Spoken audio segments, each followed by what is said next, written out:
All right, very good morning to you. Glad you could join us on the Weather Network. We've got no shortage of weather to talk about, but first of all, we will begin with a look at some great video here to share with you.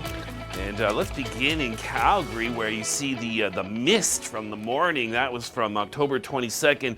Very warm day in Calgary expected today. Meanwhile, from there, we'll go to the beautiful fall colors in Waterloo. And this is dynamite stuff. Thank you very much, Sandman, for sharing this in. Ah, that is lovely, but we've got some cooler air moving across the Great Lakes in general, and in Wolfville, Nova Scotia, this is my kind of scene. I love the fall colors. Thank you for sharing that. All right, national forecast beginning in the east, working our way westwards. Look at this plume of subtropical moisture moving in and really targeting eastern Newfoundland. So that's where the heavy rain is. You may get some scattered showers in Cape Breton. Those local light showers there between Burin and the Bonavista, but it's the Avalon that gets the heavy rain. Even if you get a lull later today, another round coming tonight, and then tomorrow it'll start to move out. So it's not a long-lasting affair, but it's a pretty torrid one at that. Yes, a pretty heavy rain there, about 75 millimeters worth, and we could get some isolated thunderstorms as you move westward.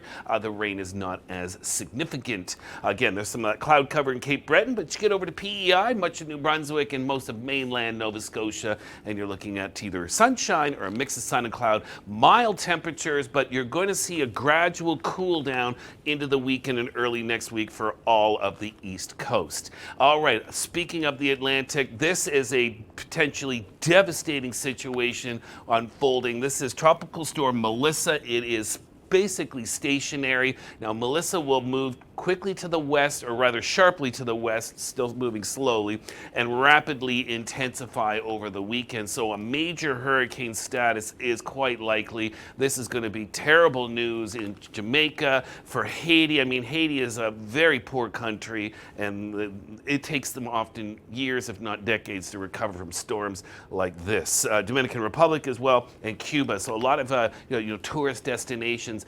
Keep this in mind. Jamaica going to get hit with likely mudslides, flooding rain, damaging winds as well. Let's go to Ontario. We've had some flurries this morning in the north around the Kapuskasing area, northern Quebec. Scattered showers still possible off Georgian Bay, Lake Huron. Like, see, very piecemeal in nature. Same story into western areas of Quebec through the Laurentians.